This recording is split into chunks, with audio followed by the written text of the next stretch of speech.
Okay, so here we are with the fosters. Mr. Yellowface has decided Miss Yellowface is okay because she's in this box now. The white recessive pied cock has also been putting the moves on her, but I don't think she's fooled because she already has a hen over in the other box. This is now an extra box. So the yellow cock was the dominant cock, and the dominant hen, when I came out this morning, I sat and watched her for a while because it's a big decision to decide to put a bird down. And what I saw was she was wandering around the bottom of the cage aimlessly and randomly trying to climb into nest boxes.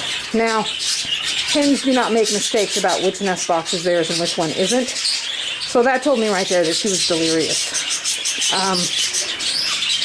The problem is, so the other hens were coming out and trying to drive her away and attacking her.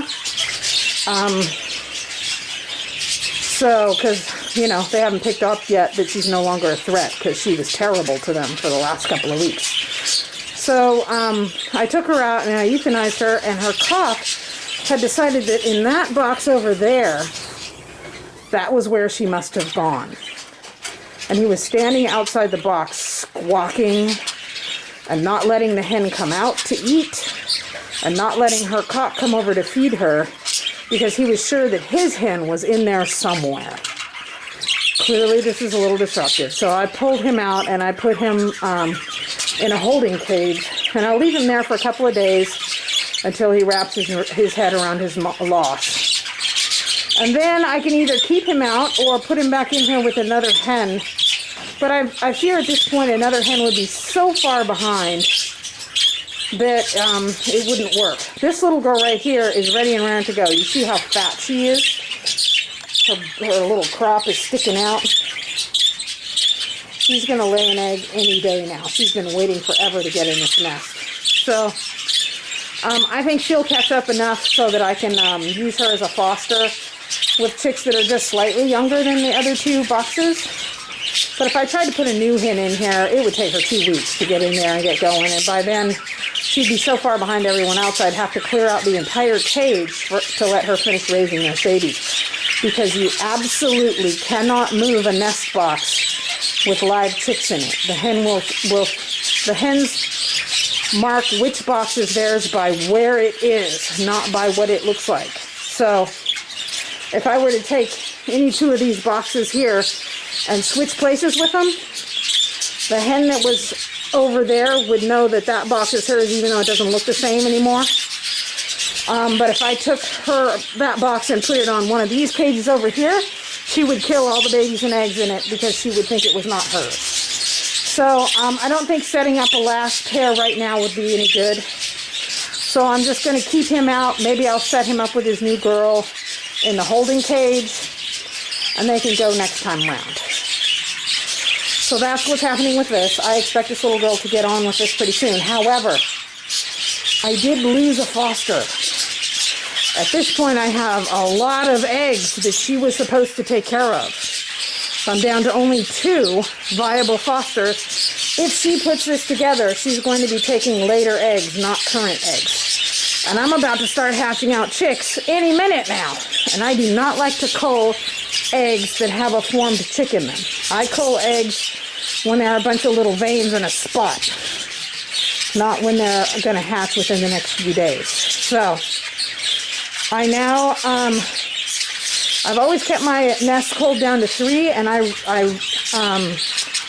recommend that to any beginning breeders because the nutrition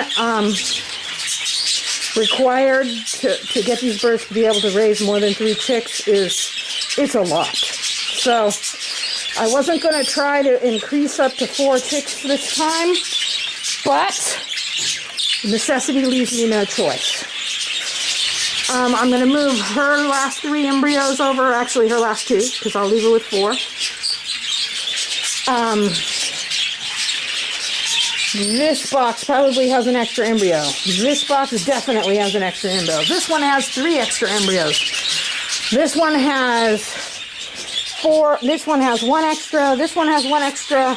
This one has 1 extra. And I'm not even done yet. So, I am going to have some birds that are going to have to try raising 4 chicks. So I get to experiment with my nutrition this time instead of next time. Look at her, in and out of that nest. She's so happy. And I guess that's just as well because my cockatiels have never raised 4 chicks. And if all 4 hatch out, it's going to be a chore for them. So, upping nutrition everywhere, I guess. What happened here? What'd you do? Fly and send your egg plate all over the place? Well, wherever your eggs are, they're not on the plate, so I guess I'll take it out. Okay, so let's see.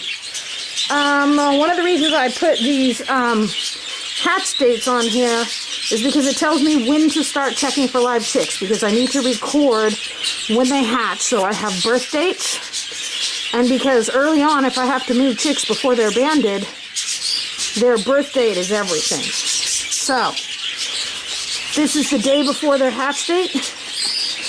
Let's see if they have any babies in there yet. Hey, Missy, out you go. Let me see what you got in there. No babies yet. Okay, and then this is the day before her hatch date. Let me get the my stool here.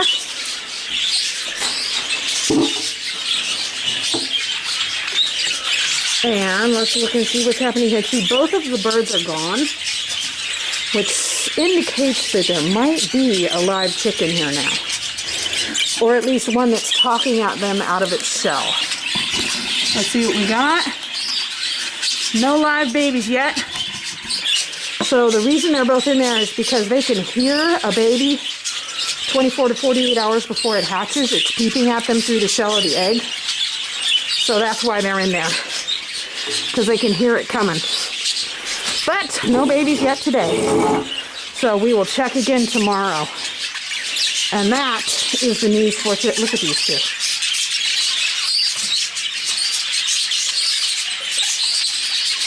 Kiss, kiss, love, love. When I put her in there, she was underweight. But just looking at her breast right now, she's completely filling out really fast. He, on the other hand, was heavy. And I would guess that the reason she's filling out is because he's feeding her nonstop. And she loves him. Okay, that's it till tomorrow.